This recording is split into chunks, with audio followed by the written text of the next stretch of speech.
Buenas noches con todos. Les saluda Gilmer Medina. Quien les habla es el decano del Colegio de Geógrafos. A nombre de nuestra institución, específicamente a nombre del Consejo Directivo, quiero agradecer la participación de todos ustedes en este ciclo de conferencias que hemos denominado Semana de la Geografía Peruana. Este evento, como saben, lo estamos realizando en conmemoración de nuestro 14º aniversario y por el Día del Geógrafo Peruano. Las presentaciones se están transmitiendo también a través de nuestras redes, específicamente en el Facebook y YouTube, y nuestro canal en YouTube. Vale la pena también recordar que hoy conmemoramos el Día Internacional de la Tierra y creo que es un momento adecuado, dada la coyuntura global, de alguna manera renovar nuestro compromiso con el cuidado y protección de los recursos naturales que ésta nos brinda. Creo que también es el momento adecuado para que podamos entender que el cuidado de esta significa también cuidarnos entre nosotros. La situación actual es bastante sensible y requiere de la participación de todos nosotros. Para la sesión de hoy tenemos 3 presentaciones que se han agrupado en un tema denominado como la geografía y los retos urbanos. Para esta sesión tenemos 3 presentaciones, como les decía, y nos acompañan Jason Fernández. Jason es geógrafo por la Universidad Nacional Mayor de San Marcos y magíster en asentamientos humanos y medio ambiente del Instituto de Estudios Urbanos y Territoriales de la Universidad Católica de Chile. Jason también es coordinador de la Comisión de Geografía y Ciudades del Colegio de Geógrafos del Perú y es quien ha realizado las coordinaciones para poder tener en esta ocasión la participación, o para poder contar con la participación de dos colegas chilenos. Cristina Bonilla, que nos hablará sobre ciudad y género. Ella es codirectora de la Asociación de Geógrafas Feministas de Chile. Es geógrafa por la Pontificia Universidad Católica de Valparaíso y magíster en políticas ambientales y territoriales por la Universidad de Buenos Aires. Tiene experiencia en instituciones públicas y privadas en temas referentes a planificación urbana y territorial, gestión territorial de barrios vulnerables, habitabilidad y gestión de riesgos de desastre. Actualmente trabaja en la Secretaría de Planificación de la Municipalidad de Valparaíso. También nos acompaña Juan Correa Parra. Él nos va a hablar sobre la ciudad y la pandemia COVID-19. Juan es geógrafo por la Pontificia Universidad Católica de Chile, investigador colaborador del Centro de Producción del Espacio de la Universidad de las Américas. También es investigador asociado del Centro de Ética y Reflexión Social Fernando Vives y es docente de la Facultad de Arquitectura y Urbanismo en la Universidad de Chile. Tenemos, creo, un panel con mucha experiencia para esta presentación, para esta mesa temática. Y hecha la presentación de los profesionales, colegas que nos acompañan, doy pase a Jason Fernández para que inicie con la primera presentación sobre la importancia de los humedales urbanos, un tema que él lo ha abordado en su tesis de maestría y va a compartir con nosotros su experiencia. Adelante, Jason, por favor.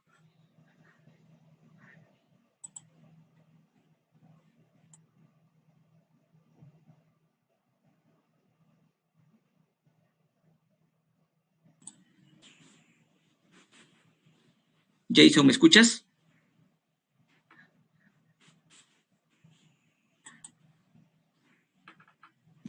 Hola. Jason, Hola, ¿qué te tal? escuchamos. Hola, Jason, Ya. te escuchamos. Perfecto.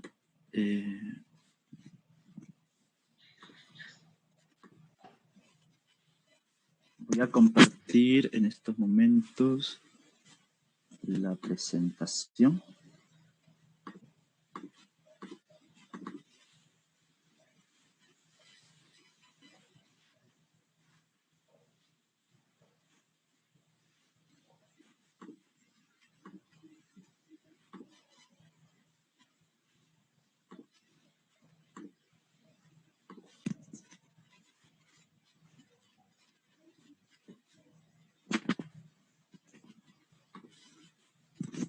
Ya. Hola, ¿qué tal? ¿Cómo están? Buenas noches. ¿Se escucha bien, Gilmer? Sí, Jason, sin dificultad. ¿La Bastante bien. presentación se ve perfecto también? También la presentación se ve bastante bien. Ya, perfecto. Entonces voy a Adelante. darle inicio. Gracias. Buenas tardes o buenas noches con todos. Mi nombre es Jason Fernández y el día de hoy voy a presentar en la mesa de Geografía y Retos Urbanos el tema de ciudad y humedales urbanos, con la intención de aperturar esta mesa en relacionar el rol del geógrafo y cómo analiza los vínculos entre la ciudad y la naturaleza. En este caso específico, los humedales urbanos. Y para ello voy a presentar parte de la tesis de magíster que realicé en el Instituto de Estudios Urbanos, la cual titula El análisis de la accesibilidad potencial al humedal urbano Los Batros en el área metropolitana de Concepción, en Chile.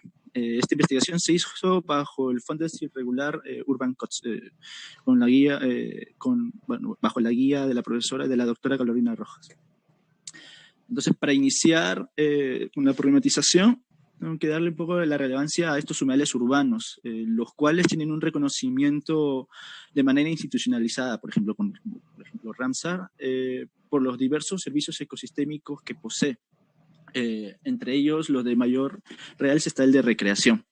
Pero a pesar de ello, ellos están en un contexto de transformación socioambiental, entendiendo esto como procesos de reducción de sus superficies y la degradación ambiental de sus entornos.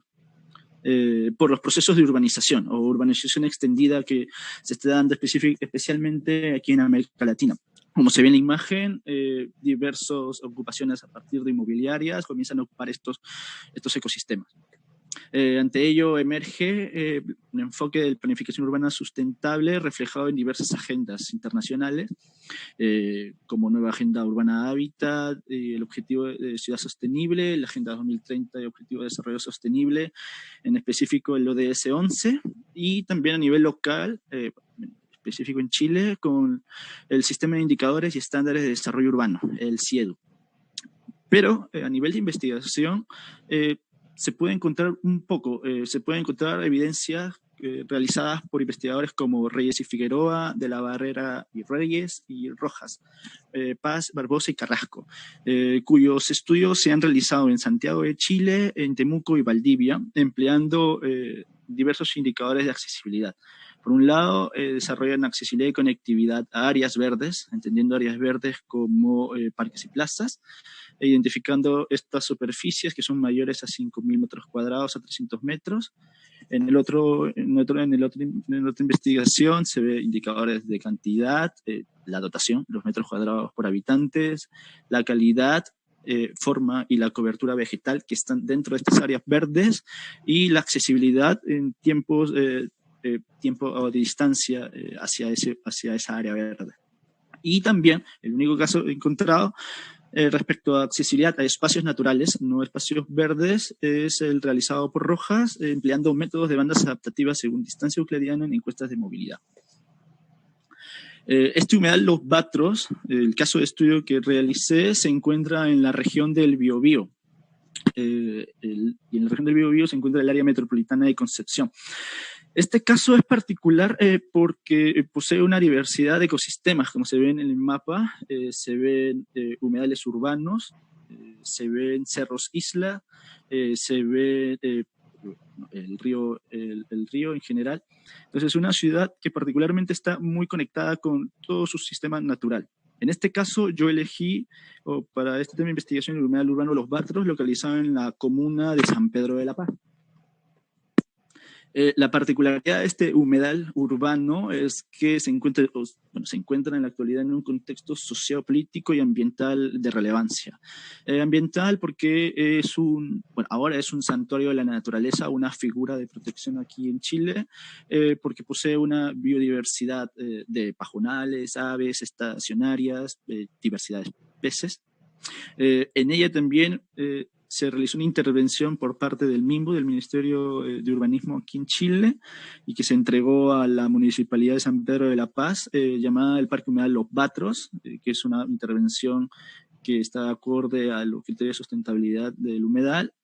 Y también se realizó un plebiscito en la comuna, evidenciando el 90% de los votantes, o sea, de las personas, de los ciudadanos, que están a favor de proteger la laguna y el humedal ante las diversas amenazas que hay en él, como se pone en la imagen inferior izquierda, el desarrollo de infraestructuras de transporte, como la extensión de vías, por ejemplo.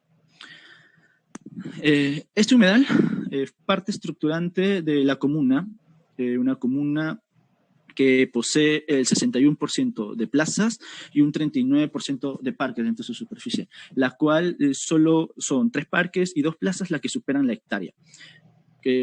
Indicadores y criterios que son considerables para las otras comunas en su accesibilidad a áreas verdes. Entonces, en ese contexto es que se plantea en la investigación analizar el rol de la accesibilidad del humedal urbano Los Batros. Específicamente, lo que se va a presentar aquí es el aporte de la accesibilidad del humedal urbano Los Batros en la dotación de área verde para la comuna de San Pedro de la Paz. Para ello, en este primer objetivo, se planteó un modelo de accesibilidad funcional o gravitacional que se entiende como accesibilidad hacia determinados destinos, los cuales tienen una oferta que tiene la capacidad de poder atraer diversidad de personas que van a tender a superar una accesibilidad. Estas ofertas pueden ser, por lo general, que han trabajado más los modelos de accesibilidad funcional son servicios hospitalarios, de salud, escolares, y en este caso de servicios ambientales, ¿no? Como las áreas verdes. Es el modelo funcional. El modelo, por lo general, emplea un método de áreas de captación flotante, que pueden ser continuas o discretas, y si son discretas se pueden realizar en diversos pasos, pero en este caso realicé el método continuo, el cual emplea diversas bandas, diversos anchos según el corte de accesibilidad que se va a realizar en función al modo de transporte hacia el destino. En este caso yo empleé la caminabilidad al humedal urbano, Los Batros. Y la técnica de análisis que se empleó es el análisis de red, entendiendo que existe otra diversidad de análisis como el de análisis de distancia euclidiana o la distancia Manhattan. Yo empleé el análisis de la red, empleando la matriz origen-destino mediante el uso del software JIT Network Analytics. Y como resultado del modelo, métodos y las técnicas, empleé 3 indicadores en general. El tiempo de viaje al humedal, la capacidad de carga al humedal, la capacidad de carga de las determinadas áreas que van a proveer de área verde a la comuna, y la dotación de áreas verdes según las manzanas que están dentro del área de influencia de caminabilidad al humedal. Para ello, para poder realizar el modelo gravitacional, lo que se hizo fue primero identificar los destinos. Que el humedal de por sí no es un espacio construido. Entonces, bajo reuniones con la municipalidad, el SECPLA de la Municipalidad de San Pedro de la Paz y algunas organizaciones ambientales, es que se pudo identificar 4 accesos. Lagunillas, La Puntilla, Caleta Los Pescadores y en general el Parque Humedal Los Batros, el cual se segmentó en 3. Estos accesos, por lo general, están condicionados a factores económicos y ambientales. Los ambientales son los microbasurales y los rellenos, y los factores económicos fueron los tierras de cultivos y las plantaciones forestales. Estos condicionantes, por lo general, dieron a entender que la ubicación de estos accesos se encuentran en el lado derecho del mapa. Entonces, una vez realizado la identificación de los destinos, lo que se pasó a hacer es analizar el aporte del humedal. Primero, el humedal se encuentra, como se mencionó, bajo una figura de conservación declarada hace poco como santuario de la naturaleza. Se llama Laguna Grande y el humedal urbano Los Batros. Esta figura reconoce como servicios ecosistémicos en el humedal: turismo de interés, producción de aves, reservas, control de inundaciones y captura de carbono. Además, como la biodiversidad que posee y que es parte de una red ecológica de humedales, como se había visto en la imagen del área metropolitana de Concepción.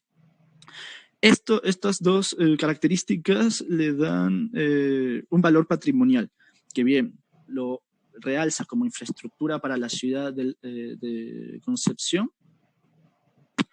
como también rescata el servicio ecosistémico, el potencial servicio ecosistémico cultural para la recreación. Entonces, en ese sentido, sirve como insumo para poder proveer de área verde. Ahora, todo el humedal de por sí no se puede emplear, y para ello lo que se hizo fue a través de diversas a partir de los destinos, se hizo intersecciones para poder calcular la superficie que puede proveer, siendo el 65% de la superficie del humedal potencial. De estos, el Parque Humedal Los Batros tiene un total de 370.797 metros cuadrados. Metros cuadrados por habitante. El humedal de por sí contribuye a superar la dotación de áreas verdes a nivel de la comuna. Si bien el indicador CIEDU dice que el indicador correcto son los 10 metros cuadrados por habitante, condiciones normales de área verde urbana posee 7,5, pero con el humedal supera ese estándar, a 14,4. A una escala general, una escala comunal. Por otro lado, el indicador de la capacidad de carga del humedal ayuda a poder estimar la demanda recreativa que tendría cada uno de estos accesos, independientemente de la superficie, identificando 3 potenciales espacios en ellos, los cuales superan las 2.151 personas que pueden acudir a estos puntos. Además,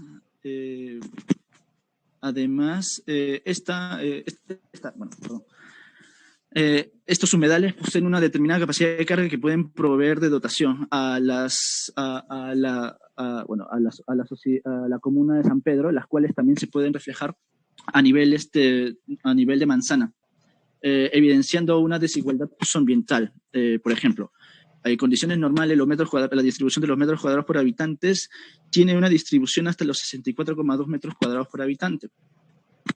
Pero con la incorporación del humedal, el paisaje de accesibilidad cambia en el lado del humedal, llegando a tener hasta 6.149 metros cuadrados por habitante. Esta sobreacumulación de la dotación de área verde urbana se puede evidenciar en barrios de mayor ingreso socioeconómico, cuando lo superponemos con los grupos socioeconómicos. Vino que el barrio de San Pedro de la Paz es quien concentra esta mayor acumulación, a pesar de que otros barrios que se encuentran en otro nivel socioeconómico también tienen ese aporte, como Candelaria y Boca Sur. Además de que este aporte cambia la configuración del paisaje, también cambia los patrones espaciales, produciendo espacios de segregación socioambiental. Es decir, barrios de dotación alta, que tienen más de los 10 metros cuadrados por habitantes, que van a estar rodeados de otras áreas de dotación más alta. Entonces, se puede evidenciar que si la accesibilidad a áreas verdes tenía un patrón clusterizado, con la incorporación del humedal cambia su patrón general a un patrón aleatorio. Y con ello se puede ver cómo barrios clusterizados pasan a de barrios clusterizados pasan a a enclaves en los cuales barrios con dotación alta están rodeados con dotación alta de área verde, están rodeados con barrios de dotación media y baja de área verde urbana.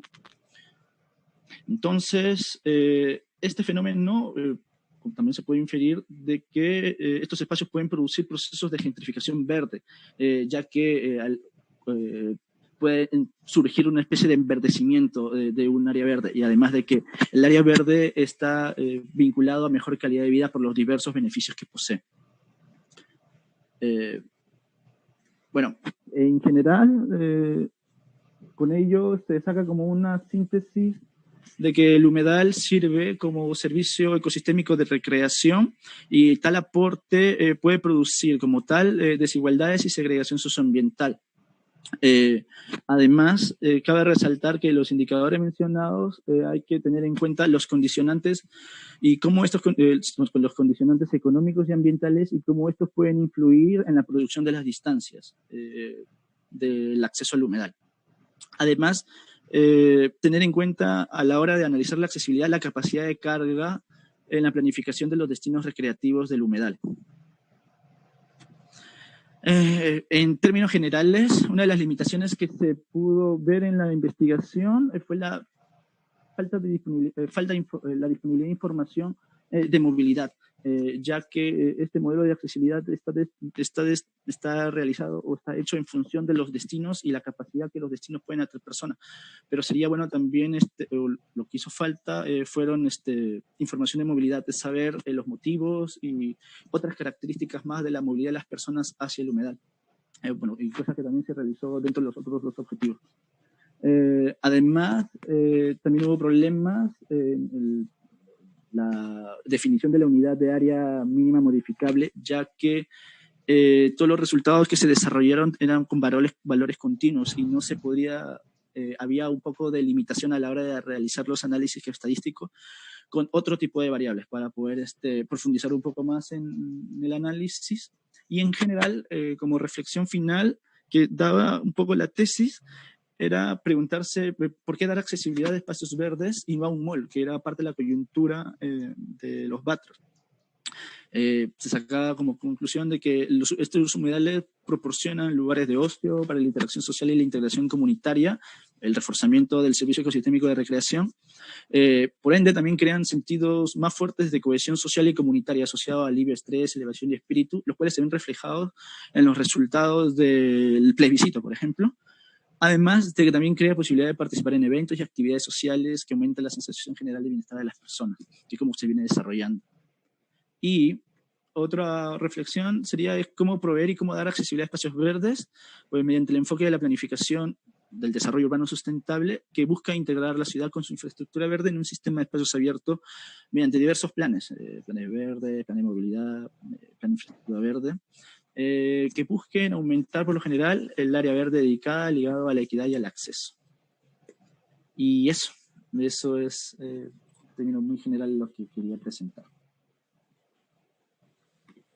Gracias a ti, Jason, por tu presentación. Sin duda, el tema urbano nos da apertura a revisar una gran cantidad de temas, ¿no?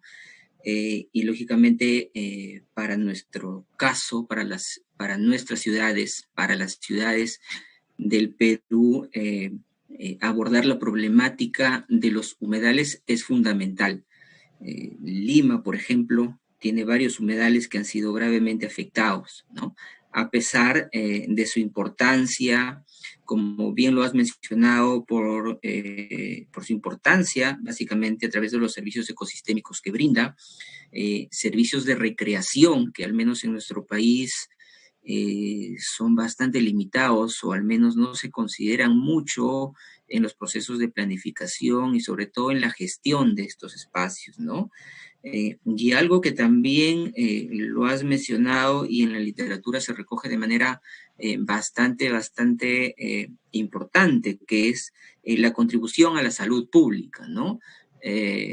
Algo que en realidad en grandes ciudades se ha estudiado muchísimo, pero reitero, en el caso nuestro, en las ciudades peruanas, es un tema que está pendiente. Los trabajos que existen son bastante exploratorios.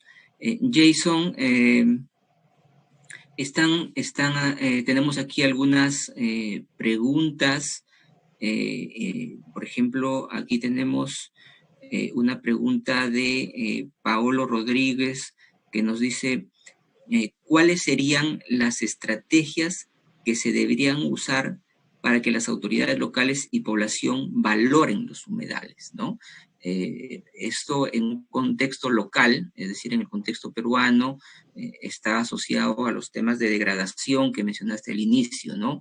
Afectación por invasiones en nuestro caso, o por crecimiento urbano planificado y no planificado.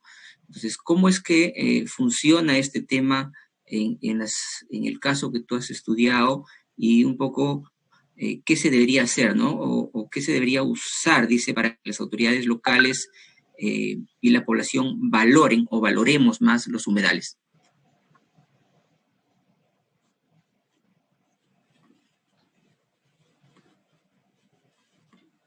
Jason, ¿me escuchas? Escucho, sí escucho bien. ¿Cuáles deberían ser las estrategias para que las comunidades valoren al humedal en el contexto? Así es. Bueno, primero, partir de esa pregunta bajo los conceptos de gobernanza ambiental, gobernanza territorial y gobernanza local respecto al humedal. Porque en sí las naturalezas son producidas y coproducidas por la diversidad de actores que se involucran con él.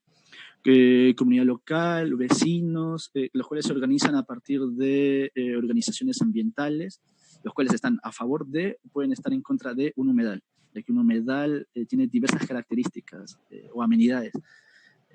Por un lado, identificar, bueno, están esos actores, luego están los actores institucionales, públicos institucionales, municipalidad local, regional y también sectorial a partir de un ministerio. Y también identificar los actores privados, alguna empresa inmobiliaria o cualquier otra que esté involucrada en el contexto de la transformación y la producción del humedal. Bajo este enfoque de gobernanza, lo que se trata es de identificar las relaciones que se dan de estos diversos actores sobre el humedal. ¿Qué tipo de poder se ejerce sobre él? Y a partir de ello realizar una estrategia específica.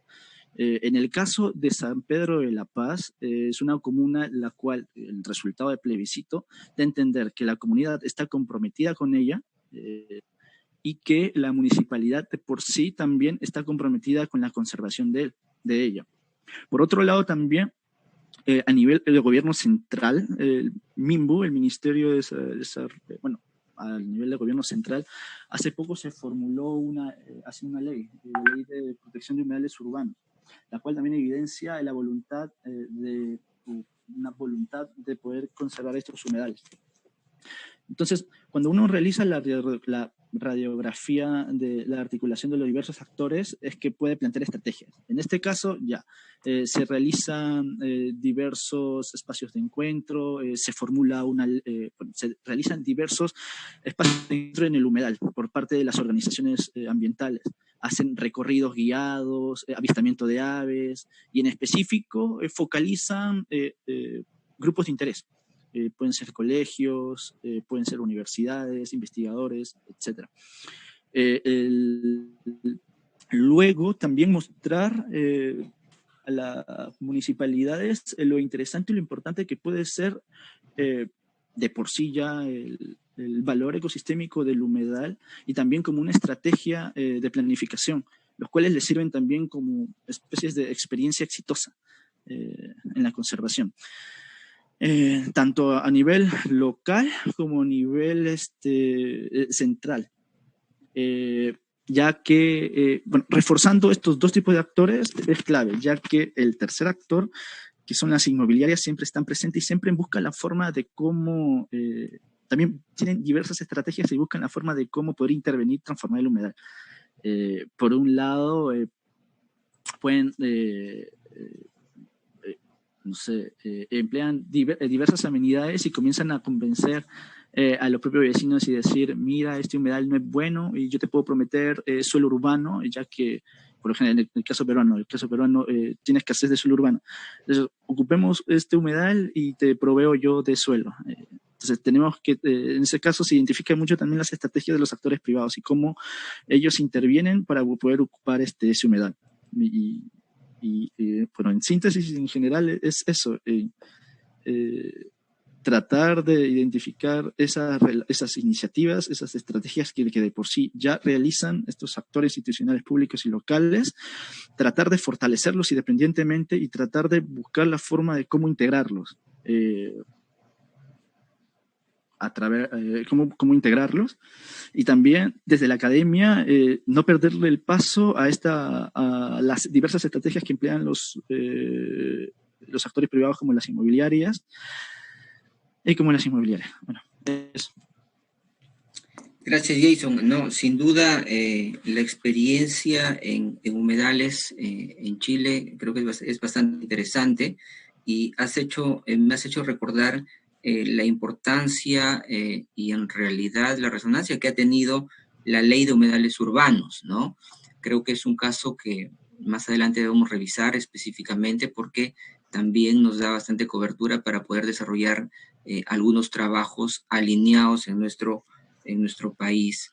Sí, también cabe resaltar de que si bien el humedal recientemente tiene la figura de santuario de la naturaleza, es importante también aprovechar estas figuras, ya que a diferencia en Perú creo que tiene su institucionalidad con el CERNAM, tiene diversas categorías de protección. El punto es fortalecer a estas instituciones que están ligadas a ella, con decisión política en esos casos. Ok, gracias, Jason. En realidad es un tema que da para muchísimo, para conversar mucho rato. Voy a trasladarte una pregunta más en relación a dos temas muy puntuales, ¿no? ¿Cuál es un poco la participación de otros profesionales, de otros especialistas en la gestión de estos humedales? Y si tú crees que se puede, digamos, se puede replicar el modelo que están usando en el caso de Chile en los humedales de Lima, por ejemplo, que es una de las preguntas que nos hace Sandra.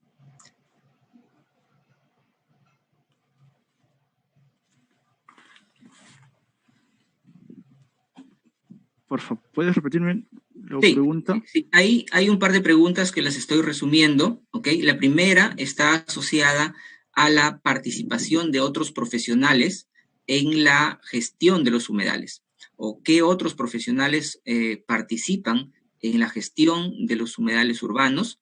Y la segunda parte de esta pregunta es si se puede replicar un poco el modelo que ustedes, el modelo que en este caso se desarrolla en Chile para los humedales que existen en la ciudad de Lima. En general, lo que me ha gustado a mí, en diferencia un poco de la participación de los geólogos en Perú, es de que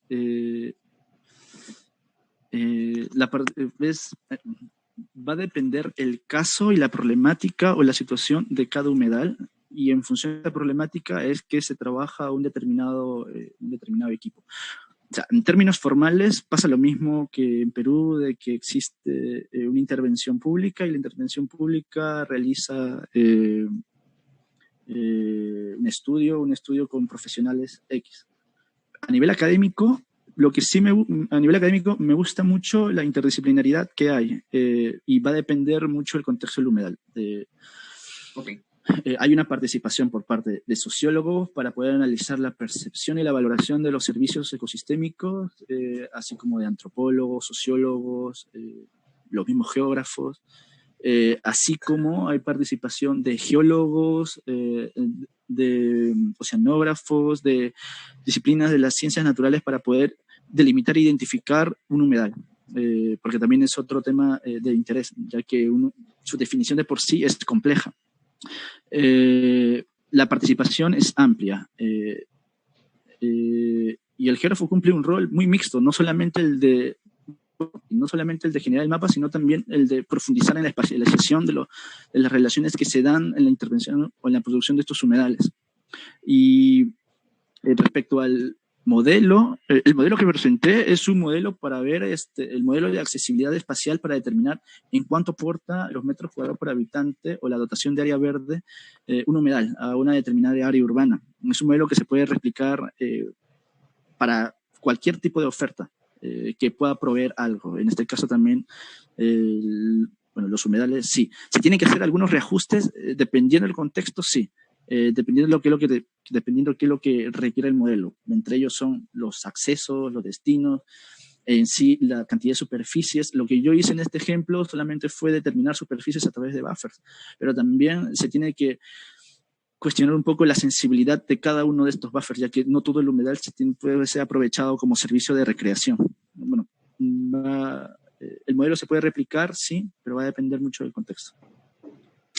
Ok, muchas gracias, Jason. Hay muchas preguntas en el chat. Lamentablemente, por un tema de tiempo, vamos a dejar algunas para el final de la sesión. Y ahora damos pase a Juan Correa, que nos va a compartir su experiencia sobre la pandemia, sobre el análisis espacial de la pandemia COVID-19 en Santiago de Chile. Conectado ya. Te escuchamos, Juan. Ya. Gracias por tu participación. Primero que nada, agradecer a todos por esta invitación. Me siento muy honrado de poder exponer en su aniversario, tal como comentaba anteriormente por interno. Un lujo poder ver un colegio de geógrafos tan activo, tan interiorizado de los problemas locales. Aunque sea digitalmente, es un honor volver a Perú. Siempre se agradece estar en Lima. Muy hermoso lugar, muy lindo Perú. Y bueno, lo que nos compete, voy a compartir la pantalla, permiso. La tecnología nos gana. Se ve perfecto, ¿cierto? Sí, Juan. Sí, ya. Sí, Juan. Todo bien. Entonces, escuchamos bien y vemos muy bien la presentación. Perfecto. Entonces comienzo. Bueno, antes que nada me presento para quienes no me conocen. Soy Juan Correa, geógrafo de la Universidad Católica y trabajo acá en Santiago de Chile analizando varios temas en verdad de geografía. Tal como dicen por ahí, la geografía no es ni física ni humana. Es una sola gran geografía que tiene que dar respuesta a todos los problemas de la mayor visión multidisciplinar y multidimensional con foco en el espacio. Y eso hoy día nos trae un poco a la discusión en su aniversario sobre ciudades y COVID-19, qué está pasando. Y esto siempre advierto esta presentación antes, esto más que dar una visión epidemiológica del problema, es dar una visión espacial, que es algo que es súper nuestro como profesión de los geógrafos de todas partes del mundo, es siempre aportar una visión de cómo es este teatro sobre el cual interactúa la humanidad y diferentes factores físicos, químicos, ambientales, los mismos humanos, etc. Y es sumamente clave en ese aspecto partir por el legado de Jon Snow. No creo que muchos de ustedes lo conozcan. Me refiero a este Jon Snow, no a este otro, por si acaso, quien usó una herramienta del siglo VI a.C., nuestros adorados mapas, cartografías, planos, cartas, como quieran llamarle, y está el famoso mapa de Cateo, el cual fue muy útil para Jon Snow, el padre de la epidemiología moderna, en 1834 en Londres. En Londres fue la gran ola de la pandemia, entre comillas, local de la cólera. En esos tiempos la gente se moría repentinamente. La creencia era de que había miasmas, fantasmas que transmitían males entre los cuerpos de las personas, y Jon Snow empezó a mapear, como muestra en el mapa, estas barras negras, la cantidad de muertos por casa, identificó lo que dice, ¡pum!, los grifos de agua. Y Jon Snow descubrió la interesante relación espacial que los grifos que estaban con mayor cercanía a la cantidad de muerte era justamente este grifo central, que era el grifo que estaba contaminado. Era un grifo donde, además la gente de sacar agua potable para sus labores diarias, también compartía el tubo con la descarga de los alcantarillados. O sea, la gente bebía agua contaminada con heces fecales. Y eso era el motor de transmisión del cólera. O sea, Jon Snow, a través de un trabajo espacial, usando un mapa hecho a mano prácticamente con su pluma, logró encontrar como el principal vector de contagio de la tan temida cólera en 1934. De hecho, esto le valió años después ser nombrado de la corte inglesa por servicios al país. Y esto sigue vigente hoy en día en el siglo XXI. De hecho, yo creo que nosotros los geógrafos, más de alguno, ha visto diariamente cómo este dashboard de la Universidad de Johns Hopkins, apoyado por ArcGIS, cada día las cifras van subiendo, cómo la cifra sube, cómo en Asia, que antes era todo rojo, se están apagando los núcleos, cómo Europa continúa, Norteamérica y también Latinoamérica, cómo el problema avanza. Y eso nos lleva justamente a plantearnos todo este recorrido desde Londres hasta Johns Hopkins y hoy día esta pandemia mundial, que la salud es un problema espacial. Y no solo porque tenga un patrón, como por ejemplo puede ser en el caso del COVID o de la cólera, sino también cómo los determinantes espaciales, ciertos factores sobre el territorio son factores clave, tanto en la propagación de las enfermedades como en la gente responde o es más resistente y resiliente a las enfermedades en el espacio y el tiempo. Yo trabajo en el Centro de Producción del Espacio de la Universidad de las Américas, que es un centro que analiza la desigualdad en diferentes formas, en el mercado mobiliario, en la crisis climática, el consumo del agua, y este último mes nos hemos abocado de cara a analizar cómo se ve la desigualdad respecto al tema del COVID, un poco tratando de encontrar respuestas para aportar a la discusión de la política pública. También es un rol súper importante del geógrafo y también dar evidencia espacial, insisto, siempre con un enfoque espacial y territorial a estos problemas. Hicimos dos ejercicios que hoy día les quiero compartir con ustedes, ejercicios que metodológicamente son muy simples, son muy prácticos, no es nada elaborado. De hecho, ambos los hicimos pensando que ojalá otros compañeros geógrafos pudieran replicarlo, por ejemplo en Perú, o en Brasil, o en México, usando data pública o data que puede ser sacada de OpenStreetMap. Mi primer ejercicio que partimos se llamó Mapeando los lugares más favorables al contagio en el Gran Santiago.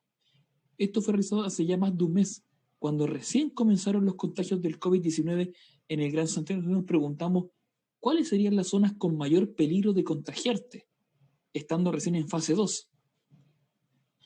Jason, colega aquí también que estudia acá en Chile, de ahí lo conozco, gran valor de la geografía peruana, por favor cuídenlo. Él me contó que ambos países tenemos el mismo origen respecto a la llegada de este virus a nuestro país. En ambos casos, tanto en Chile como en Perú, el virus COVID llegó a partir de las élites, o sea, de los hogares de mayores ingresos. Colegios, clínicas, empezó la gente de la clase alta, de la élite, a tener casos confirmados. Sobre acá en Santiago podemos ver que todo esto que está acá arriba con los puntos rojos es lo que en Chile llamamos el cono de alta renta, donde están los hogares de mayores ingresos. Hablamos del decil de mayor ingreso de todo el país y empezó rápidamente, en menos de una semana, pasamos de 1 a casi 100 casos. Nosotros nos preguntamos, ojo, mucha gente del resto de la ciudad va a trabajar en estos lugares y va a empezar a llevar el virus de una comuna a otra. Por eso nosotros hicimos un ejercicio muy práctico de mapear cuáles eran los posibles focos de contagio en el Gran Santiago, como por ejemplo los colegios, que son bastante dispersos en toda la ciudad, donde comparten más de 40 niños por sala, hay colegios de hasta 3.000 alumnos en el Gran Santiago, también los centros de salud públicos y privados. Mucha gente los primeros días corrió, no sé si ocurrió en Lima, pero mucha gente corrió a los centros públicos de salud a buscar una vacuna. No existe, pero la gente muchas veces, la fake news hace que la gente tome decisiones de muy mala base y fueron a los hospitales a saturarlos, buscando una cura contra el COVID. También los centros comerciales, estaciones de metro, transporte público, el hacinamiento, viajar 2 horas hacinados de una punta de la ciudad hacia la otra punta en búsqueda de trabajo, también es un factor de contagio. También los bancos, por ejemplo, los centros de culto religiosos. Por lo menos acá en Chile ya tenemos 4 casos bien analizados de gente que se ha juntado a hacer culto, más de 30, 40 personas, y han terminado todos contagiados. También ha pasado en Italia, en Estados Unidos y en China, en Corea, que la gente se junta a hacer culto religioso y ha violado las cuarentenas y han provocado los brotes repentinos de COVID en lugares muy de baja presencia. También lo que son superiores, las universidades, los supermercados y por supuesto los focos de empleo, el trabajo. Detrás de todo esto está la lógica, ¿no? Nosotros tenemos una lógica espacial de que en todos estos lugares hay roce entre personas, hay contacto. Y justamente el principal vector de contagio del COVID-19 es el contacto entre personas. La tos, el estornudo, los fluidos salivales, el darse la mano, el tocarse, justamente ese toque físico entre personas muy cotidiano te da con especial frecuencia. En estos lugares nosotros tenemos mapeados. Nosotros identificamos más de 25.000 puntos de alta aglomeración de personas en el territorio, las movemos sobre el espacio y aplicando un análisis de kernel, una serie de correcciones, aceptando una influencia máxima de hasta 300 metros, o sea, lo que una persona camina en 5 minutos, identificamos desde el tono azul hasta el tono más rojo profundo cuáles son los sectores con mayor probabilidad de riesgo de contagio, asumiendo que a mayor densidad de población flotante, mayor transporte, mayor empleo, mayor, etcétera, una serie de servicios, hay más contacto entre personas y la probabilidad de que alguien te contagie es mucho más alta. Y a nosotros nos dio justamente por coincidencia todo este sector que ustedes ven aquí en color rojo, el sector con mayor densidad de población flotante, además es justamente el CBD, el Central Business District de nuestra ciudad. Acá en Santiago corresponde al centro histórico, entonces el centro de palacio de gobierno, centro financiero, centro bancario, centro de comercio. Y todo lo que está acá, dice Providencia hasta Las Condes, como gusanito rojo, también se lo llamamos en Santiago el Sanhattan, que es todo el núcleo de trabajo, de oficinas de clase alta, donde también conviven justamente personas de clase alta que trajeron el virus con población de menos ingresos que trabajan en labores terciarias como atención de pasillos, aseo, baños, call center, etc. Este análisis lo hicimos hace un mes atrás, cuando los casos estaban contenidos en el cono alta renta. Lamentablemente, este último mes no hay mucha información de cómo ha avanzado el virus en Dalle por la ciudad. Solo hemos tenido estadísticas comunales, o sea, por cada uno de estos polígonos negros, cada 3 o 4 días, y son muy imprecisos, con omisiones, y no nos ha dejado ver realmente cómo funcionó este modelo. Sin embargo, gente que trabaja en el Ministerio de Salud nos ha comentado en la interna al equipo que no estuvimos lejos, que realmente muchos casos que están contagiados trabajaban en el sector rojo o viven en el sector rojo. O sea, nuestro modelo se acercó bastante bien como un ejercicio práctico, metodológico bien sencillo que nos tomó un día. Y esto, nuestra segunda parte ya, y me quedan 5 minutos por respeto al tiempo a la otra expositora. Nosotros también nos preguntamos cuál es la vulnerabilidad de los restos de los hogares chilenos frente al COVID. Esto ya en fase 4. Cuando ya el virus perdió trazabilidad, ya se escapó, acá en Chile ya estamos, hoy día superamos los 11.000 contagiados, 160 personas fallecidas, lamentablemente. El virus ya no tiene rastreo, ya está liberado. Estamos aplicando una especie de cuarentenas muy extrañas acá en el gobierno, que no las comparto lamentablemente. Entonces nos preguntamos, ¿qué va a pasar cuando el virus llegue a toda la ciudad? ¿Cuáles son los sectores más vulnerables, o sea, que están más expuestos y donde tememos perder la mayor cantidad de vidas posible? En el fondo, siguiendo esta lógica de cómo el virus se va expandiendo, los casos contagiados a lo largo y ancho del país, ahí está Santiago, por si acaso, nosotros nos preguntamos qué variables son las variables como más importantes para analizar como un indicador de vulnerabilidad frente al COVID. Nosotros para esto, y también manteniendo esta idea de lógica que fueran datos públicos, datos que pudiera ser replicados sin ninguna dificultad en el resto de Latinoamérica, usamos el censo. Como ustedes sabrán, muchos de ustedes, el censo, que se puede trabajar en REATAM, gracias a la CELADE, siempre hay una serie de preguntas que se mantienen constantes en el tiempo y entre países para facilitar la homologación o la comparación entre casos. Para eso nosotros usamos 4 áreas sumamente básicas para analizar el riesgo. 1, hicimos un indicador de concentración muy simple de adultos mayores por zona censal. O sea, cuántas personas de 60 o más años viven por cada zona censal, tomando en cuenta que según la bibliografía actual sobre el COVID y otras enfermedades respiratorias, justamente los adultos mayores son la población de mayor riesgo frente a este virus. En segundo lugar, creamos un indicador de precariedad habitacional según tramitancia térmica, o sea, qué viviendas tienen el peor confort o estándar térmico. En términos prácticos, o son muy frías o son muy cálidas, o no son capaces de regular la temperatura a lo largo del día. Y esto es pues, una pregunta que hace todo el año se la de los censos sobre el material predominante de muros, techos y pisos. Nosotros dijimos cualquier materialidad, si la vivienda tiene uno o más materiales precarios, ya sea piso de tierra, muro de desecho o techo de algún material como paja, fonolita o similar, la vivienda tiene una alta probabilidad de ser de una muy mala tramitancia térmica. Después vimos también el hacinamiento, o sea, la densidad de personas por viviendas. CELADE recomienda que para estos efectos el mejor indicador es la cantidad de personas por pieza. Prácticamente todos los censos hacen la misma pregunta. Preguntan para cada vivienda cuántas personas viven en ella y preguntan cuántos dormitorios existen en la vivienda. Y es un cociente. Para el caso de Chile, en muchos países se considera que 2,5 más personas por dormitorio o pieza es una vivienda en situación de hacinamiento. El mismo mapeo, siendo la misma lógica de que mientras más oscuro, más alto es el indicador. Y finalmente, también un poco para corregir como una visión más de la estructura de oportunidades de Rubén Kasman, de la sociología, la teoría de estructura de oportunidades y activos. Hicimos también un indicador de vulnerabilidad socioeducacional o socioeconómico para nuestra ciudad.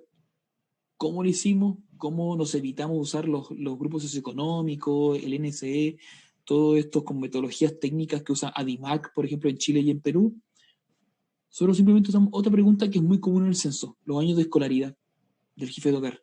Y asumimos que mientras más baja la escolaridad, esas personas claramente acceden a un mercado laboral más informal y más precario. O sea, todos sabemos que en Latinoamérica, todas las personas que no han completado ni siquiera su enseñanza secundaria, trabajan comúnmente en servicios de muy baja paga o en el empleo informal. Venta de comida callejera, limpiando en el transporte público, etc. Solo hicimos el mismo ejercicio de mapear toda la concentración de población vulnerable alrededor de la ciudad. Entonces tenemos 4 indicadores muy básicos: adultos mayores, tramitancia térmica, hacinamiento y vulnerabilidad socioeducacional. Una quinta variable que en este caso no incluimos para Chile porque tiene muy poco peso es el acceso a agua potable.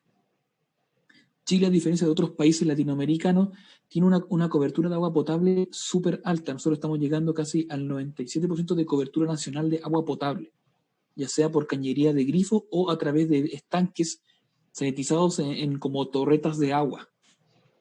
O sea, nosotros gracias a eso en Chile tenemos, el agua no es un problema como dominante en la población, pero sin embargo es un pie de página que dejamos para si alguien se anima este indicador a replicarlo, por ejemplo en Perú o en otro país. El factor agua es clave frente al COVID por el tema de limpieza y transmisión del vector a través del contacto. Siendo esa nota aparte, nosotros tomamos estos 4 indicadores, los normalizamos, técnica muy básica, normalización por score Z y después ajuste de 0 a 1, y hicimos una suma compuesta de pesos iguales, ya que al aplicar una matriz de componentes principales no nos dio como unos puntajes tan como de las 4 ninguna tiene un peso dominante, sino que se comportan bien homogéneos. Hicimos la suma de estos puntajes en el territorio, identificando desde color amarillo los sectores con baja vulnerabilidad y en color rojo los oscuros, los sectores con mayor vulnerabilidad. De esta forma, solo identificamos sectores como de alta vulnerabilidad, son aquellos sectores donde tenemos los 4 elementos en conjunto, o sea, una alta población adulto mayor que vive en hacinamiento, con viviendas de muy mala materialidad y con una baja escolaridad. O sea, es población que está expuesta a que si el virus llega a atacar, un poco por decirlo de forma, estos sectores de la ciudad, el daño puede ser catastrófico. Hablamos de pérdida de vidas humanas, especialmente por población vulnerable, la cual además se enfrenta a que tienen menos recursos, no tienen capital financiero, no tienen capital económico, tienen menos red de contacto, toda una teoría de la vulnerabilidad multidimensional que las expone aún más tanto al virus como después a los efectos tardíos, como por ejemplo en salud mental. Claramente, no sé si pasará en Perú este fenómeno, pero siempre en Chile la gente critica que todos los estudios son hechos en Santiago, la capital, y que nadie investiga nada para el resto de las ciudades. No sé si ocurrirá en Lima, que todos dicen Lima no es Perú, pero nosotros hicimos un esfuerzo. Aquí les dejo el link, después se puede compartir la presentación o en el chat, Solo hicimos este cálculo, este indicador con los mismos 5 mapas, 4 de la ley y el indicador final para todo Chile, para más de 60 ciudades de todo el país, en digital, en la plataforma de ArcGIS Online, que ArcGIS en el contexto de la pandemia liberó licencias online para centros de estudio, UNG o el gobierno, y también hace poco también lo liberamos en formato PDF, como un atlas, un compilatorio de todas nuestras cartografías para las capitales regionales del país con indicadores de la vulnerabilidad, donde después analizamos que, por ejemplo, a nivel país, casi 1/3 de los hogares chilenos está expuesto a un alto nivel de contagio del COVID-19 y por lo tanto expuesto a una alta vulnerabilidad.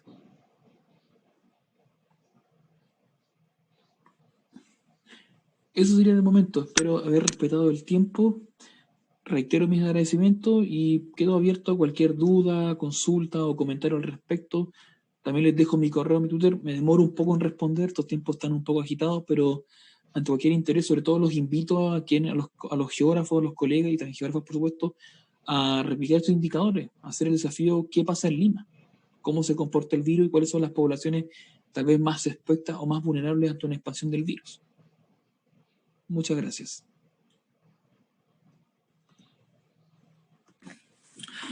Muchas gracias, Juan, por tu participación. Ahora damos paso a algunas preguntas formuladas aquí en el chat. Hay una pregunta que dice, ¿cuáles son otras fuentes de data espacial que usan las autoridades en la toma de decisión en políticas de cuidado de la salud? Mira, lamentablemente, actualmente acá en Chile está toda una especie de niebla política. El Ministerio de Salud convocó una mesa de expertos donde están la Universidad Católica, la Universidad de Chile, y es un misterio. No sabemos qué información están usando. De hecho, todas las otras universidades que quedamos fuera de esta mesa estamos publicando miles de datos, informes. Jason puede dar fe de ello, que nuestro Twitter chileno es súper activo y no sabemos qué otras fuentes está usando el gobierno. Solo sabemos que hasta ahora usan data interna de contagiados por comuna y por barrio. Ellos tienen data detallada de contagiados por barrio, pero no es pública y no sabemos bajo qué estándar están declarando, por ejemplo, las cuarentenas parciales o totales. Es un total misterio y eso igual nos ha afectado mucho a los investigadores el tema de la falta de transparencia en información porque no sabemos qué está pasando, podemos moderar y además también mina la confianza de los ciudadanos en el gobierno actual.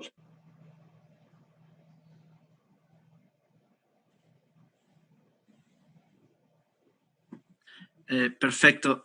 Hay otra pregunta súper breve que dice, ¿cada cuánto actualizan el censo en Chile? Supone que cada 10 años. Lamentablemente el censo 2012, que era el último oficial, fue mal hecho por el gobierno que está actualmente maniobrando y se hizo una versión acotada en el 2017 y tiene que haber un nuevo censo extensivo el 2023-22, pero también está en duda porque ahora, también con esto de la nueva constitución, el proceso constitucional que está viviendo Chile ahora, detenido por el COVID, hay incertidumbre, no sabemos, pero son en teoría cada 10 años.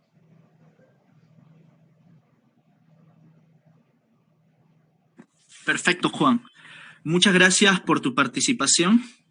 ¿Puedo poner una pregunta más? Ignacio Rojas, que dice algo de la cobertura del agua, etcétera. Ignacio dice, hola, me parece que si bien la cobertura de agua puede ser amplia, las condiciones, calidad, metros cúbicos por familia y tenencia, dice un problema. Es importante considerar las limitaciones de la base de datos para expresar las dimensiones, o estas dimensiones.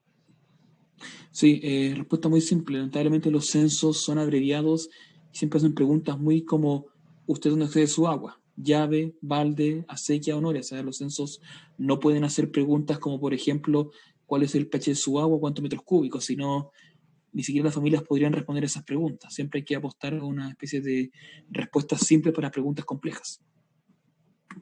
Sí, perfecto. Listo, Juan. Muchas gracias. Gracias, chicos. Muchas gracias por tu participación. Y ahora, en estos momentos, vamos a darle el pase a Cristina Bonilla. Ella realizará su participación a nombre de la Asociación de Geógrafas Feministas de Chile. Hola, Cristina. Hola, muy buenas noches. ¿Cómo están? Bueno, primeramente, muchas gracias por la invitación. En nombre de la Asociación de Geógrafas de Chile, estamos muy contentas por participar en este nuevo aniversario del Colegio de Geógrafos. Así que, a continuación, les voy a... ¿Se escucha muy bien? ¿Se escucha bien? ¿Perdón? Se escucha un eco. ¿Escucha un eco? Parece que alguien tiene activo, ¿no?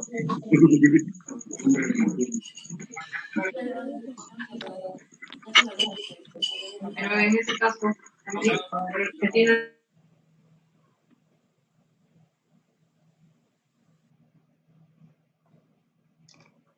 Hola Jason, Cristina, sí, se filtraron algunos audios, pero ya se resolvió. Disculpen la interrupción. No se preocupe. Necesito saber si se ve bien la presentación. Muy bien, y te escuchamos muy bien. Ya, perfecto. Bueno, como les mencionaba, muchas gracias por la invitación. En el día de hoy les queremos comentar sobre algunas reflexiones que hemos tenido desde la Asociación de Geógrafas de Chile en torno a la ciudad y género. ¿Ya? Más o menos la presentación la estructuré en estos 5 puntos. Nos gustaría primeramente presentarnos. Nosotros somos una red de geógrafas que buscamos posicionar y relevar el saber de la profesión desde una perspectiva feminista, visibilizando las problemáticas geográficas. Actualmente nosotras somos 88 socias que estamos desplegadas a nivel nacional y empezamos a trabajar aproximadamente hace 10 meses, con el fin de poder ser una actora social, política, en vista de que tampoco teníamos un espacio de representación a nivel gremial, que nos representara como colegas, como también estudiantes de geografía. Es así que en vista también de esa inquietud hemos hecho bastantes trabajos y que a continuación, como les mencionaba, quiero compartir una reflexión en torno a la ciudad y género. Y primeramente, ¿por qué ciudad y género?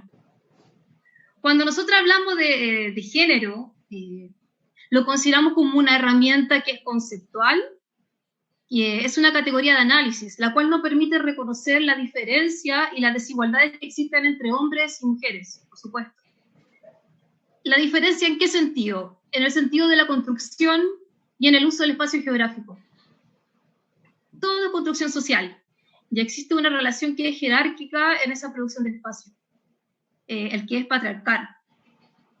Por lo tanto, al ser patriarcal se deja de lado el rol de las mujeres y la incidencia en esa producción.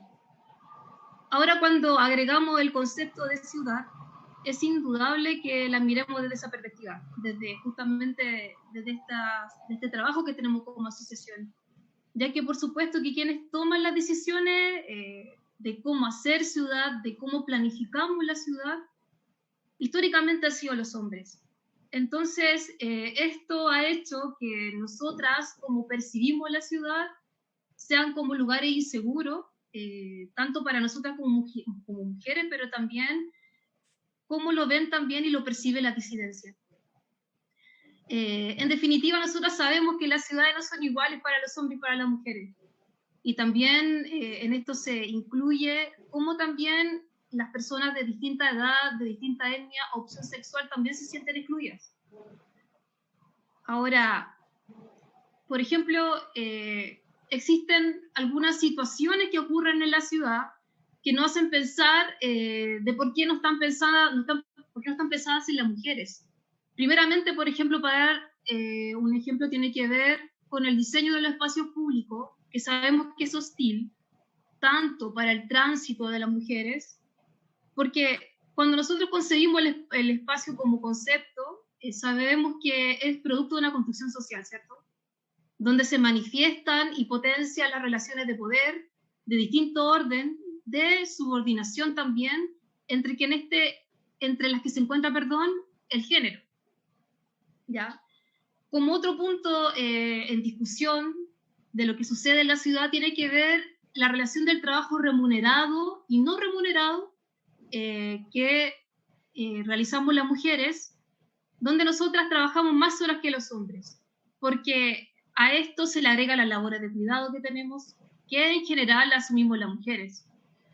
Por ejemplo, en la encuesta nacional del uso del tiempo, señala de que solo es representativa a nivel urbano, o sea, hay que dejar de lado todo el sector rural, pero en este caso considera el trabajo no remunerado como la actividad de trabajo doméstico, de cuidados, donde las mujeres, nosotras destinamos en un promedio 3 horas más que los hombres, considerando el total de las horas trabajadas en un día de semana. Finalmente, sumando la hora del trabajo remunerado y no remunerado, aproximadamente superamos en 17% a los hombres. Y que esta cantidad de horas no se refleja en los salarios. Existe una brecha salarial importante, no solamente a nivel nacional, sino también a nivel internacional. Hay ciertas cifras que también establece la Organización Internacional del Trabajo, y que eso ¿qué trae? Trae la consecuencia de que las mujeres nos veamos excluidas a optar un trabajo remunerado, y por lo tanto, al no tener un trabajo remunerado, eso va de la mano directamente con la vulnerabilidad social, la vulnerabilidad de la habitabilidad, la vulnerabilidad territorial, en definitiva, en la ciudad. Entonces, acá afecta directamente a las mujeres, porque además las mujeres mayoritariamente son jefas de hogar, y en hogares que son monoparentales. Entonces ahí estaríamos feminizando la pobreza en las ciudades. En el caso de algunas ciudades chilenas, mayoritariamente las mujeres representan justamente el sector vulnerable, más vulnerable en términos socioeconómicos, y que sigue la tendencia mundial, donde más del 70% de la población que es pobre son mujeres. También afecta o vemos estas diferencias la movilidad, porque las mujeres no mueven más que los hombres, porque existen más motivos de movimiento, de movilidad, porque las mujeres, como ya mencionaba, asumen la hora de cuidado, utilizamos más transporte público, a diferencia de los hombres que utilizan más transporte privado, caminamos más, ¿cierto? Con todas estas problemáticas, me gustaría señalar que tal vez el ideal es llegar a un derecho a la ciudad, ¿cierto? Así como ya lo mencionaba en fin de los años 60, Lefebvre, cuando nos decía de que este derecho a la ciudad se manifiesta como una forma superior de todos los derechos, que el derecho a la libertad, el derecho a la individualización, a la socialización, al hábitat, al habitar. Pero sin embargo, nosotras cuando reflexionamos sobre este derecho a la ciudad, ¿para quién estaría dirigido? ¿Para quién? ¿Desde dónde se está enfocando? Nosotras, como desde la geografía, pensamos de que no necesariamente se ha pensado desde las mujeres. Nosotras, históricamente, hemos estado ausentes de las decisiones que tienen que ver con la planificación y construcción de ciudades, y así también en términos de acceso al suelo, a la vivienda, entre otros derechos que son básicos. Porque el derecho a la ciudad, por supuesto, es la democratización de la ciudad, poner el bien común por sobre el individual, y que a nuestro entender sería que todas y todos podamos hacer ciudad finalmente, ¿sí? Ahora, bueno, Juanicio hace un ratito ya presentaba algunas cuestiones referentes a lo que está pasando en el día de hoy en nuestras ciudades. Entendiendo todo este panorama de cómo se construye ciudad, de cuáles son estas principales problemáticas que nosotros visualizamos en ese contexto, no podíamos dejar de lado lo que está pasando en la actualidad, justamente en la crisis que tenemos con la pandemia. Es por eso que en la actualidad se han tomado ciertas medidas en torno a cuáles son las medidas, por ejemplo, en términos de confinamiento, pero antes de explicar eso, me gustaría señalar de que nosotras hemos cuestionado la planificación urbana en su amplio sentido, de cómo se han definido los espacios públicos, pero también cómo se han definido estos espacios privados, o el residencial, la vivienda. Porque justamente en estas medidas de confinamiento es donde están generando o donde están habiendo mayores problemas. ¿Y por qué? O sea, existe un déficit habitacional, sabemos que hay mucha vivienda en hacinamiento, y que el estado actual de la política habitacional nacional se encuentra en una situación de crisis hace hace mucho tiempo, no desde ahora, y que no solamente tiene que ver por el déficit habitacional existente, sino también y por sobre todo debido a las escasas condiciones de dignidad que reflejan la actual vivienda social en Chile. Y que podemos decir que la violencia que sufren las mujeres en el hoy tiene que ver mucho con eso también. ¿Y por qué?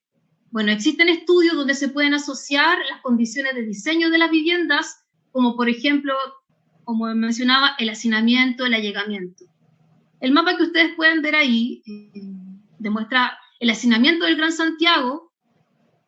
Este fue realizado por dos compañeras de nuestra asociación que trabajaron en esto, donde podemos ver que justamente en los sectores del pueblo más oscuro, donde presenta un mayor hacinamiento y que tiene que ver justamente con los sectores más precarizados o en condiciones socioeconómicas más vulnerables. Ahora, cuando hablamos de estos hogares de hacinamiento que tienen condiciones precarias en términos de habitabilidad, por lo tanto, que incluso no tienen servicios básicos, no tienen acceso al agua, son los que más mal lo pasan con estas medidas del quédate en casa. Aunque en algunas comunas de Santiago o del país aún no se establece cuarentena total, solamente son algunas ciudades. Sin embargo, si esto fuese así, o con ya las medidas de resguardo, las posibilidades de contagio son aún mayores. Cuando sabemos que en algunos dormitorios duermen 5 personas en menos de 1 metro cuadrado de distancia, donde es imposible poder aislar a un familiar en caso de que diese positivo. Por lo tanto, vemos de que hay una situación muy precaria, muy riesgosa en esos términos, ¿ya? Además de que sabemos de que hay un contexto de cantidad de campamentos que están en una situación aún peor.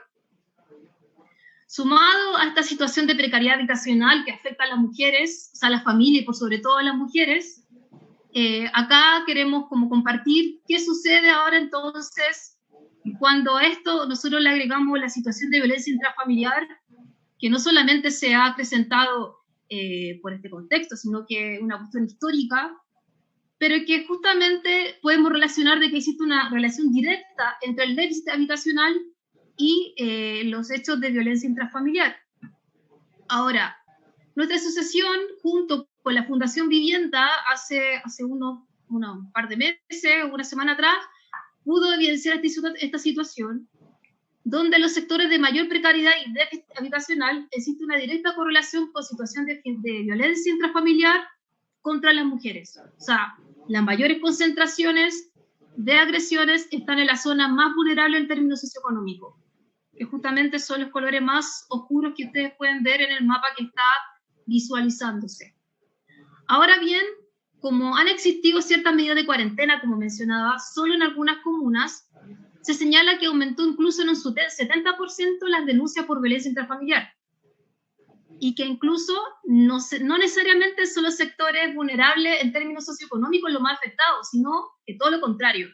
Han aumentado las violencias en los hogares, en los lugares que tal vez no pensamos que iba a suceder.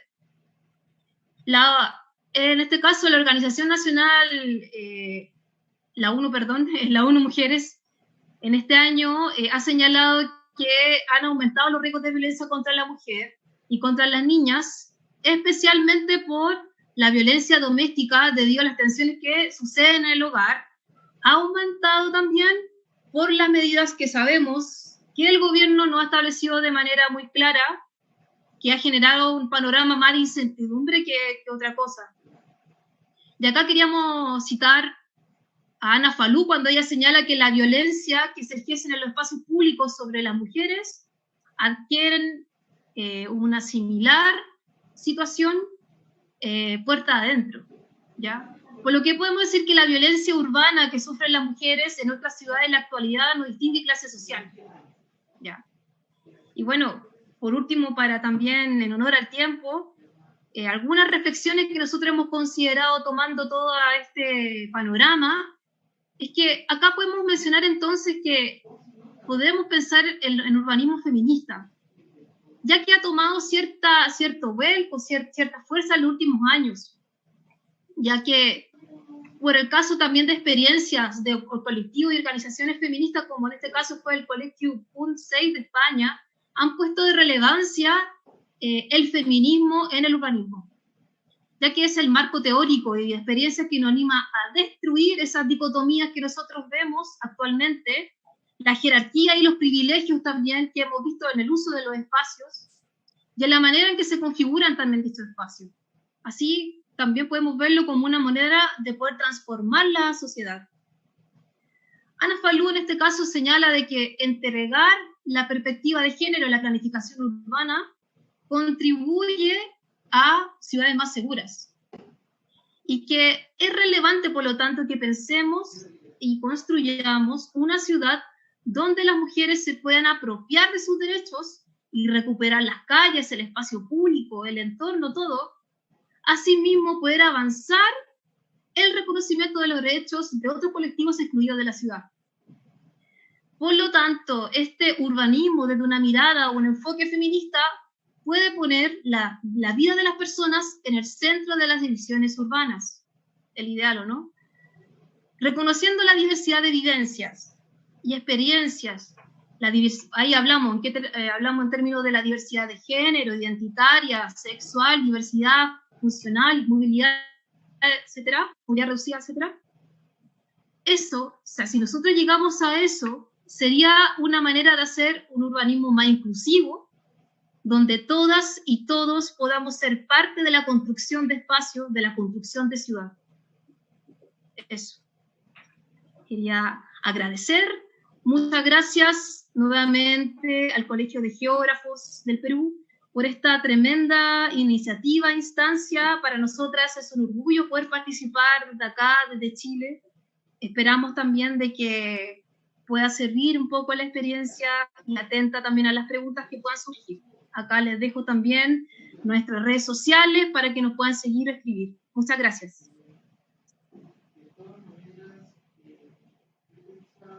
Muchas gracias, Cristina. Bueno, aquí se han planteado unas preguntas en el chat.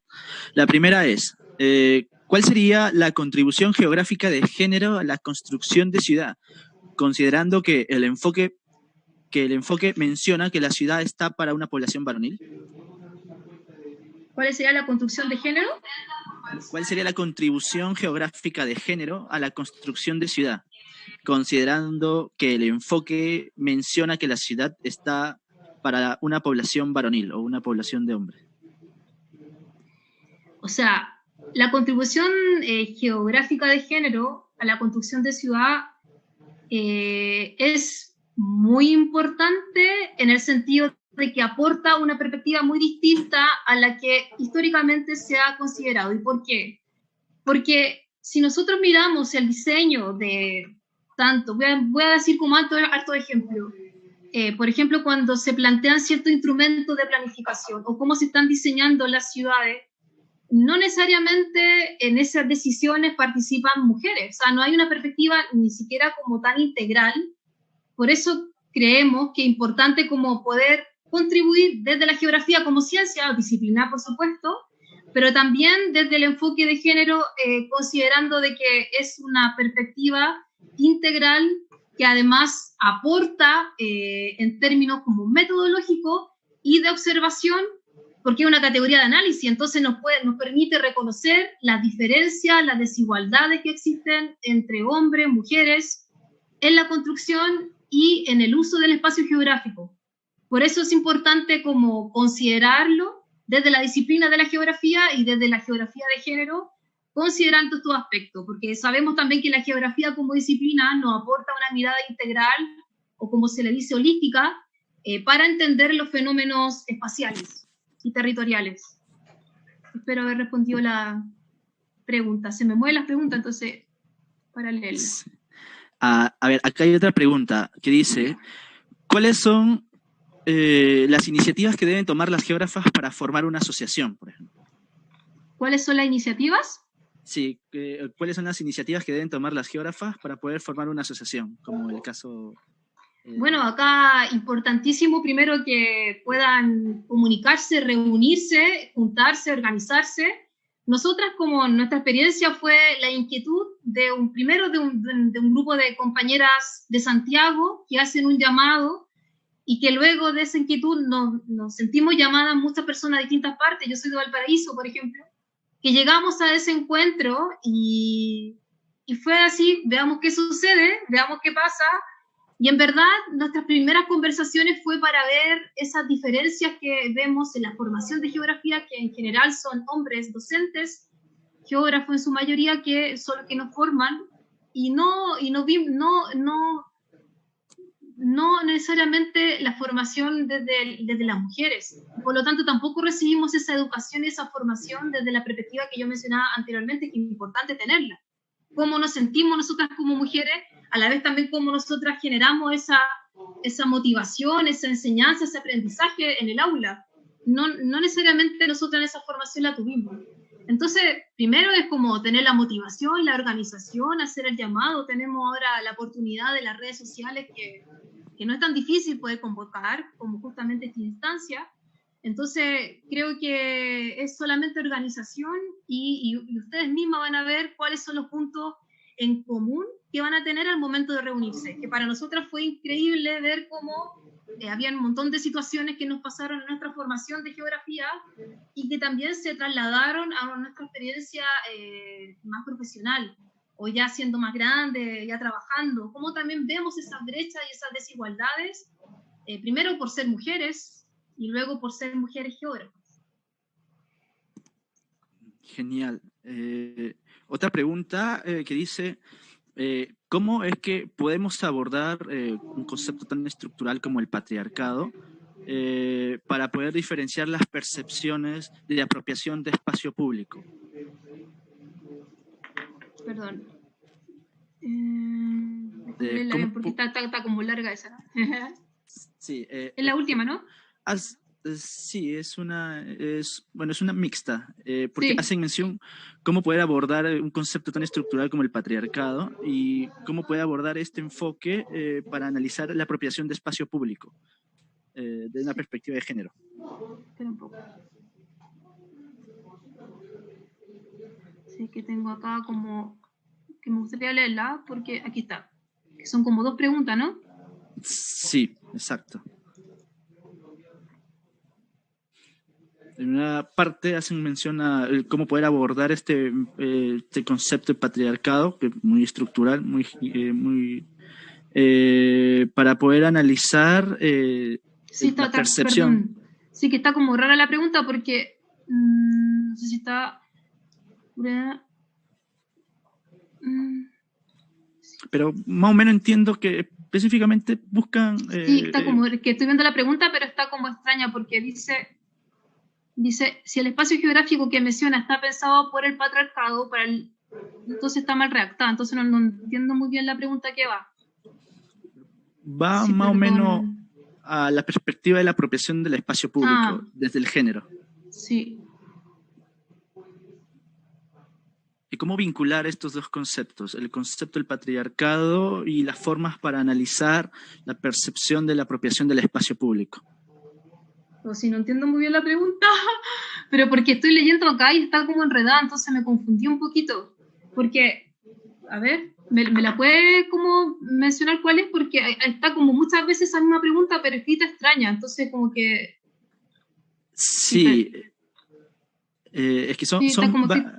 Sí, no sé si una persona que se llama Juan Belis Flores, él creo que él ha escrito muchas veces esa pregunta, entonces está media extraña. Sí. A ver, si no la podemos abordar después, y hay otra pregunta. Sí, porque está...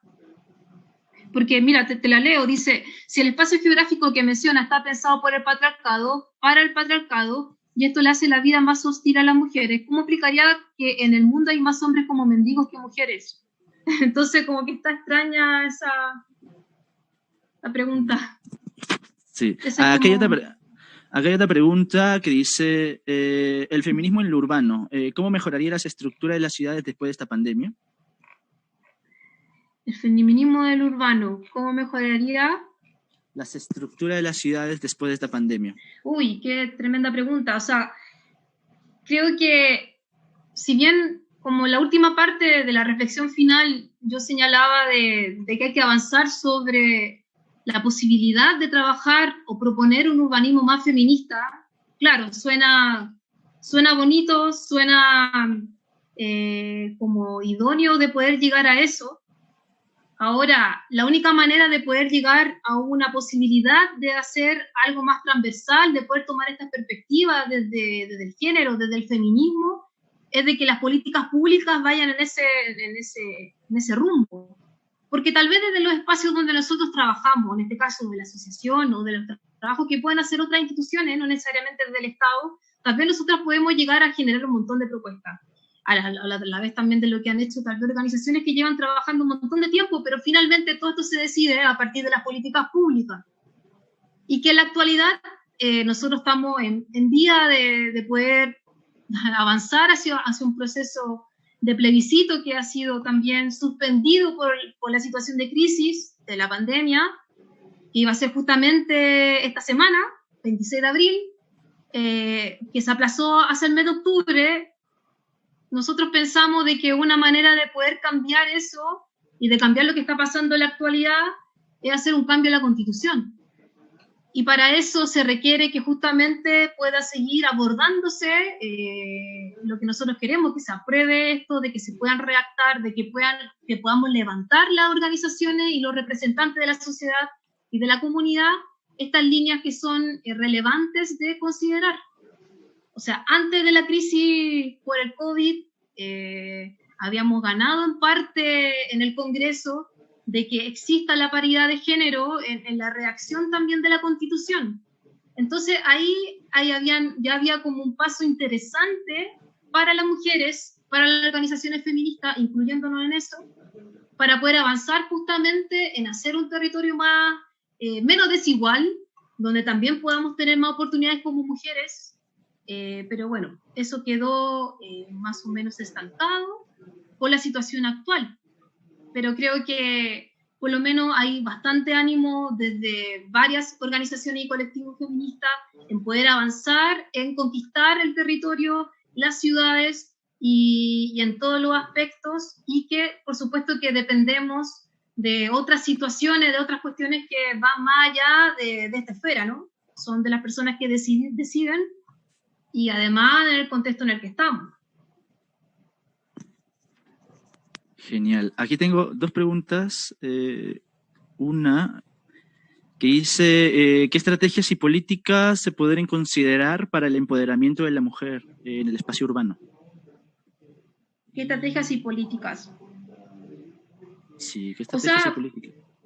Por ejemplo, bueno, depende de la escala que se pueda referir quien hace la pregunta, porque, por ejemplo, si hablamos de estrategias o políticas en la escala local, pensando, bueno, que en nuestro país tenemos regiones, provincias y comunas. Por ejemplo, en el caso de las comunas, el gobierno local está a cargo de los municipios. Entonces, en ese ejemplo, los municipios, a partir de sus procesos de desarrollo o de elaboración de instrumentos de planificación, sean los planes de desarrollo comunal como plan regulador comunal, pueden incluir esas estrategias en esas políticas. Se pueden generar instancias participativas, se han hecho, hay experiencia de aquello. O sea, por ejemplo, acá en el caso de Valparaíso, yo trabajé justamente en ese contexto, donde también pudimos incluir a las mujeres, a la disidencia, a los grupos también que generalmente no tienen voz ni voto, como también son los grupos, por ejemplo, del pueblo originario. O sea, se pueden generar instancias a nivel local en este caso, que es lo más abordable, para justamente poder incluirlas en estas políticas para poder transformar los espacios urbanos, sea cual sea. Pero depende de la escala, porque justamente en términos tal vez más regionales o términos nacionales se hace aún más complejo, porque habiendo también incluso ciertas normativas, ciertas cuestiones que exigen ciertos niveles de participación e involucramiento de las comunidades en la toma de decisiones, no necesariamente se considera o no es vinculante, es solamente consultiva. Entonces, a partir de la experiencia que yo he visto también por mi trabajo, yo sí he visto esa relación que se ha podido trabajar, por supuesto, con los errores que tal vez suceden, pero puede haber una mayor vinculación a esa escala territorial y aún mayor así, tal vez en la escala más pequeña a nivel de barrio, que se pueden implementar también ciertos proyectos donde uno puede tener un mayor acercamiento y a la vez también construir en conjunto lo que se quiere como ciudad o como barrio. Genial, Cristina. Muchas gracias. Y muchas gracias a todos por las preguntas. Sé que hay demasiadas preguntas también con las presentaciones anteriores. Las vamos a tomar en cuenta y las podemos responder también en otros espacios que está realizando el Colegio de Geógrafos del Perú, específicamente en esta que es la Comisión de Geografía y Ciudad, que tiene como finalidad más o menos representar lo que hemos realizado el día de hoy. Entender o tratar de abordar la ciudad desde diferentes perspectivas desde la geografía. La geografía de por sí, desde diferentes paradigmas, constructivista, positivista, neopositivista, y desde un específico enfoque puede entender la ciudad a partir de diversos entendimientos en los estudios urbanos, de la planificación urbana y hasta de la misma geografía urbana. Por ello es que los invito a poder participar de este espacio. Este espacio tiene como finalidad también poder abordar todas estas como que diferencias que existen en la perspectiva de la geografía, ya tomando como una especie tomando como una resolución de que no existe una teoría o una verdad única y absoluta desde la geografía. Poder abordar todas esas múltiples perspectivas y tratar de llegar a consensos y disensos para poder, poder manejar conceptos y una idea de lo que es los estudios urbanos de la geografía. Por ello es que se hace esta invitación. Finalmente, agradecer a Juan, a Cristina y a Gilmer por este espacio y seguir invitándolos a poder participar de estos eventos. Gilmer, no sé si tienes otras preguntas o unas palabras más.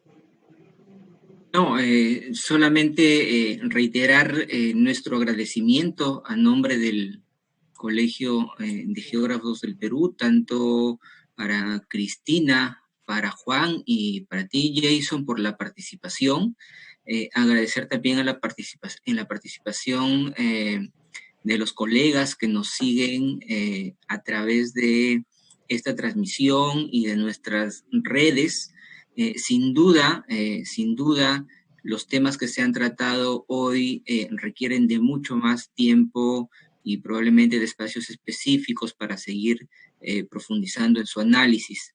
Y como bien lo ha mencionado Jason, a través de las comisiones que tenemos ya conformadas en el colegio, vamos a ir desarrollando algunas actividades que nos van a permitir o que nos van a facilitar ese espacio donde vamos a intercambiar estos puntos de vista, intercambiar experiencias, y que justamente pensamos que nos deberían ayudar a fortalecer